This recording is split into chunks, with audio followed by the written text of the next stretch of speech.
遐个姊妹大家平安，今仔日2021年的3月23号，今仔日搁伫高雄的德和教会来甲大家三甲分享上帝的话。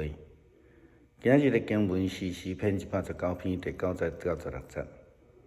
以赛亚书44章第1节到第8节，使徒行传第2章14节到24节。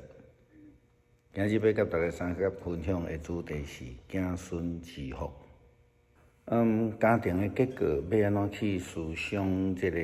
后代子孙，也是讲咱讲济囝济孙得福气吼这种的概念到底是甚物人的福？这个祝福的应允到底是对是甚物意思？还是讲是对现代的人？咱面对家庭计划、人口政策的影响，比如讲，咱几啊年前台湾有咧推行讲一个袂嫌少两个拄好后来人口开始负成长了后，佮改做3个，鼓励生3个啦现在伫鼓励生产以外，佮有提供补助中国这个一胎化的政策带来真大的国家发展这种负面的影响压力啦所以引起这个袂生等等的问题伫圣经的中间，上帝应允亚伯拉罕的后代子孙这种的祝福，到底咱现代人要安怎来看？我想这是一个真现实，也是讲咱即马拢在面对的问题少年人的想法甲后一辈的想法嘛无共款啦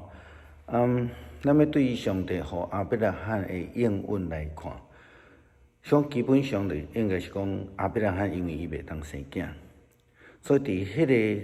当时的社会的环境，伫家族内底，伊真有可能是被看轻，甚至被排斥的这个对象虽然伊会代替伊的小弟来照顾伊的侄仔路德，但是要用儿子来代替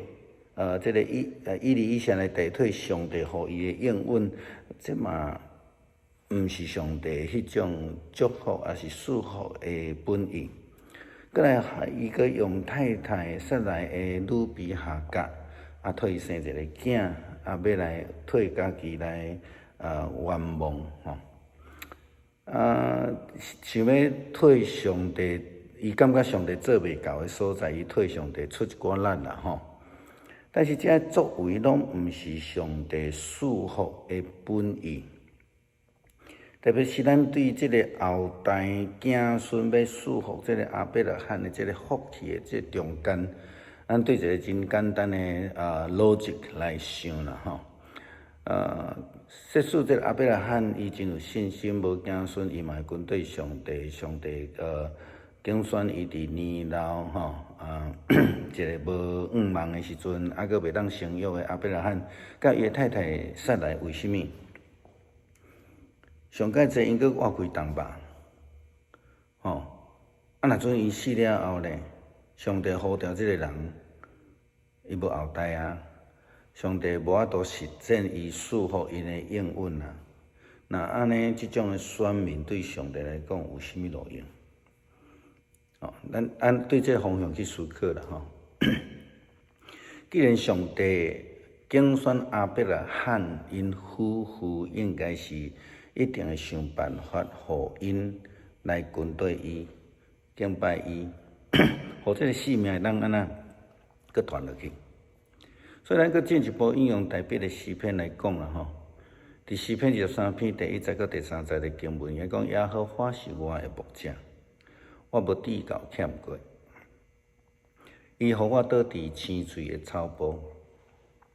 带我到通安歇的水边。伊互我的灵魂静养，为着家己的名，因带我行义路。诗篇23篇不但是台北的诗篇，其实嘛是咧描述亚伯拉罕以及每一个人的诗篇。上帝呼召亚伯拉罕来行义的路，毋是为着亚伯拉罕，毋是为着伊一定爱得到后代。特别的诗篇甲咱讲，是为着上帝家己的名。所以，咱要对以赛亚的经文小可来分析一下。要讲我的选民，就是上帝用伊的名所呼召的人。但是请伊记哩，毋是干那亚伯拉罕甲伊后代尔点，应该是咧指所有济为着主的名受呼召的基督徒，用现代讲法叫做基督徒们啊，要得到救赎。第六节经文甲咱讲，万军的统帅救赎主安尼讲，所以咱就知影救赎是上帝不变的心意，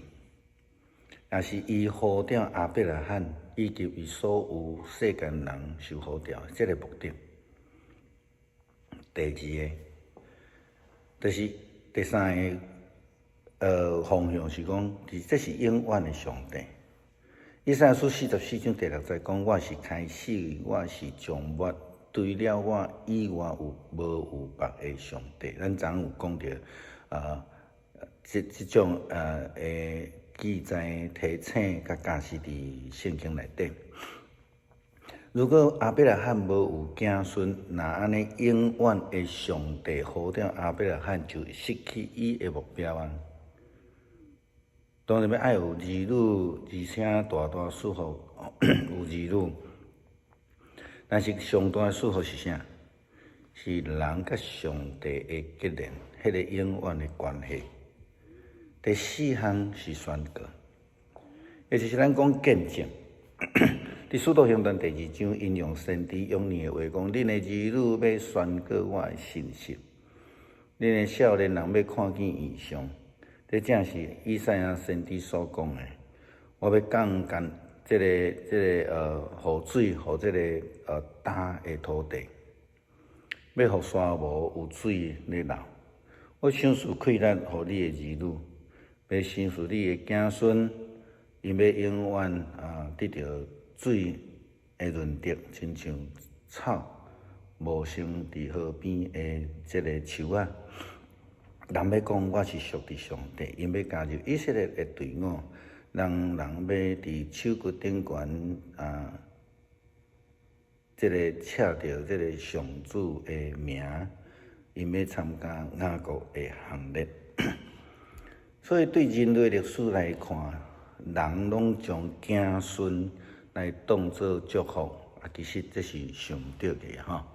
那亲像有。这是对人的祝福而已啦，而且发展出一种福气的文化。咱像讲这个传统咧讲五子登科啦，也有类似台湾早期咧讲的养儿防老的这种的文化。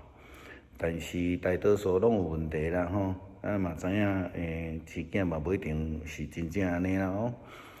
所以，若要建立伫甲上帝的关系，若毋是为着要见证上帝，若毋是为着要传福音、传扬上帝救恩，即种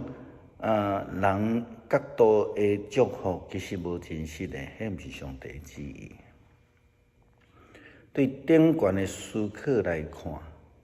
现代基督徒所要看见的，毋是讲咱是毋是有这个咱的子孙济啦伫信仰上来传承一定是爱真受到重视这个方面互人甲上帝的关系一个永远的关系，这是较重要。代代有人伫咧传扬上帝的救恩，这嘛是咱的目标。正做上帝的见证，这是咱的目的啦这是咱对约珥书第2章所领受的，伫上帝的救赎的下面，老人嘛会当做梦少年人要看做异象这个儿女要宣告上帝的信息信仰有活力有传承，这是上帝的旨意。所以千万毋通以为讲这年纪大后就失去愿望也是讲年纪轻就被看轻安尼这种的这个信息是伫圣经内底非常清楚明白，咧甲咱看免甲咱提醒的。对现代教会、现代的基督徒来讲，这是一个真重要的提醒。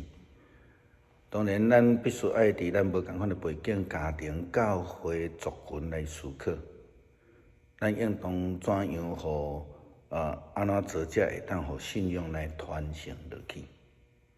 如果咱无安尼去思考的时阵，无教育、无栽培、无训练、无互少年一辈机会的时阵，安尼这个后代就传袂落去吼。所以，咱需要真积极来思想，伫现代教会要怎样互上帝的名永远互人传扬，永远有人伫世界顶悬咧见证上帝的名，咱需要努力。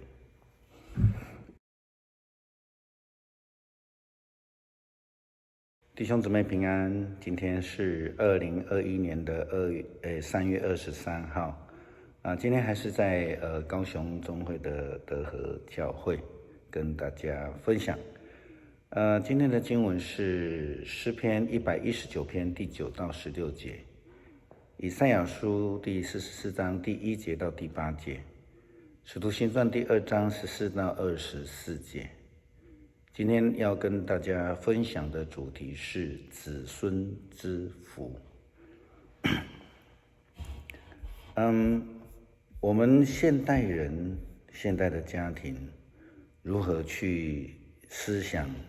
圣经里面说的后裔啊、子孙啊、多子多孙的这个福气呢？特别是现在家庭的结构不像以前一样，到底这个圣经讲的是谁的福气？这个祝福的应许到底是什么意思？现代人的家庭有所谓的家庭计划啦、生育的计划啦，有政府的这个人口政策的影响啦，比如说好几年前，有这个台湾推行一个不嫌少，2个恰恰好的这个生育政策。那后来因为人口开始产生所谓的负成长，就鼓励生3个，看起来没什么果效，所以现在又鼓励生产之外又提供所谓的生育补助。中国我们知道有很长的一段时间，他们有一胎化的政策，那导致他们的国家其实发展上面产生了非常多的负面的影响啊。现代人在压力之下导致不孕或是等等的问题的产生，那基督徒如何重新来审视圣经的教导，重新来思想圣经在说的后裔这个应许、这个赐福、这个子孙的赐福，到底我们要如何来看待啊？我们还是要从上面提到的说，上帝给亚伯拉罕这个应许，说后裔哈。基本上我们知道亚伯拉罕是因为没有孩子，在当时候的社会环境里面，可能在他的家族里面，在他的邻舍或是社会里面，他是一位被看轻的、被排斥的。他虽然他代替了他弟弟照顾了子罗德，但是那不是上帝说的后裔啊。甚至他想要用他的义子以利以谢来代替上帝的应许，那也不是上帝要做的事情。后来又使用了他太太生来的女婢夏甲来帮他生了一个儿子，想要自己来圆梦，或是说他认为上帝的应许是不切实际的，他想要用自己的方法来替上帝出点心力。但这些作为都不是上帝的作为，不是上帝的赐福跟应许。特别是从我们说后裔子孙要赐给亚伯拉罕的这个福气，我们从一个最简单的逻辑来看，即便是亚伯拉罕非常有信心啊，就算没有子孙，他也会跟随上帝啊。其实他已经这样做了嘛哈。但上帝拣选他已经在年老了，75岁了，看起来是没有希望的哈，因为他离开了哈。那没有不能生育的这个亚伯拉罕跟他的太太撒来，为了什么上帝拣选他们呢？我们再想想嘛，最多他们可能再活个好吧20-30年，好50年好了。然后他们死了呢？他们没有子孙，上帝拣选他们来服侍他，跟随他啊，就50年而已啊。如果上帝没有实现给他们的应许，所谓的后裔，那么这样的选民的意义何在呢？既然上帝拣选亚伯拉罕他们夫妻，应该或是一定会想办法让他们来跟随上帝，敬拜上帝这样的生命来延续下去吧。好，我们引用大卫的诗篇23篇来分享。第1节、第3节，他说：“耶和华是我的牧者，我必不致缺乏。他使我躺卧在青草地上，领我在可安歇的水边。他使我的灵魂苏醒，为自己的名引导我走义路。”诗篇23篇不但是大卫的诗篇，其实是描绘了亚伯拉罕跟每一个人的诗篇，每一个成为主的羊的诗篇。上帝呼召亚伯拉罕走义路，跟随他，不是为了亚伯拉罕，也不是为了他将要得到的后裔，而是为了上帝的名，引导我们这些受呼召的人来走义路。我们要从以赛亚书的经文来分析。第一个角度，我们看到了我的选民，就上帝用他的名所呼召的人们是亚伯拉罕，但是千万不要限制在亚伯拉罕跟亚伯拉罕的子孙以色列人而已。其实选民就是许许多多蒙呼召基督徒们，这是非常重要的一个思想。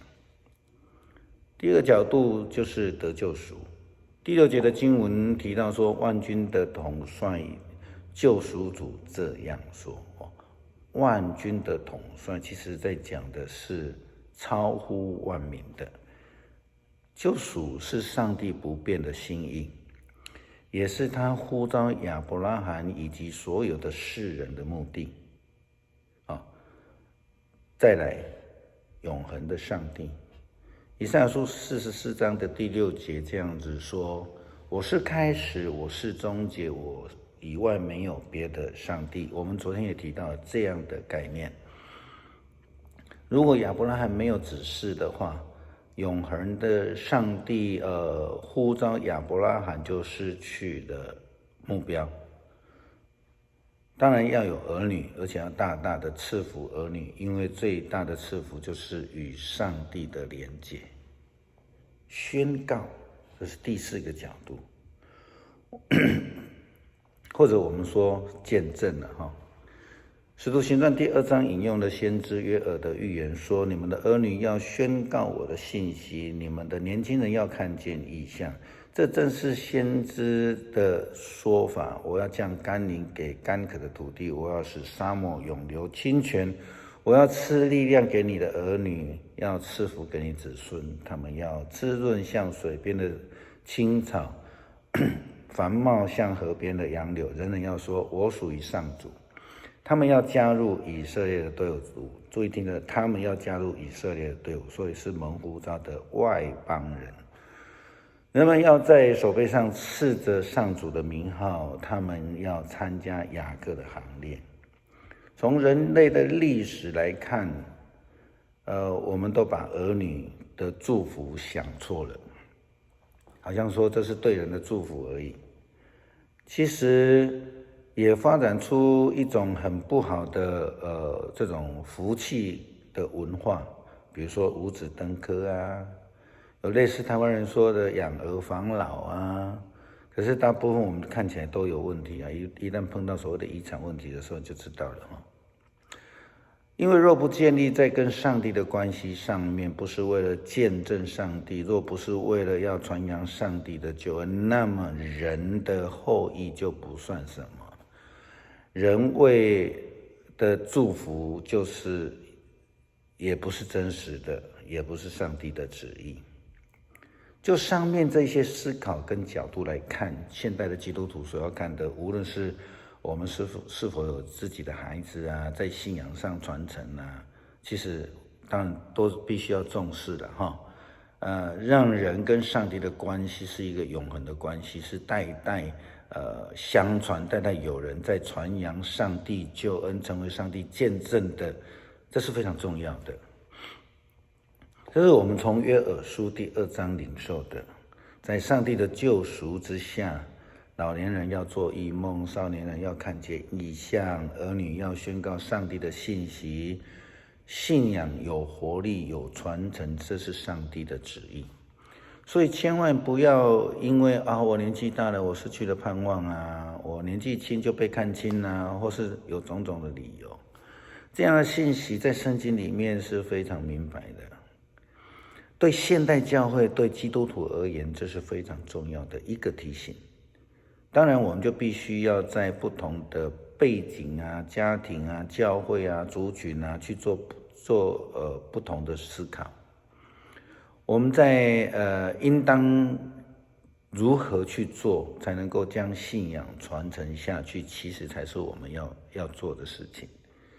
让上帝的名永恒的被颂扬，让上帝的名永远都有人在这个世界上为他做见证，这个才是我们的福。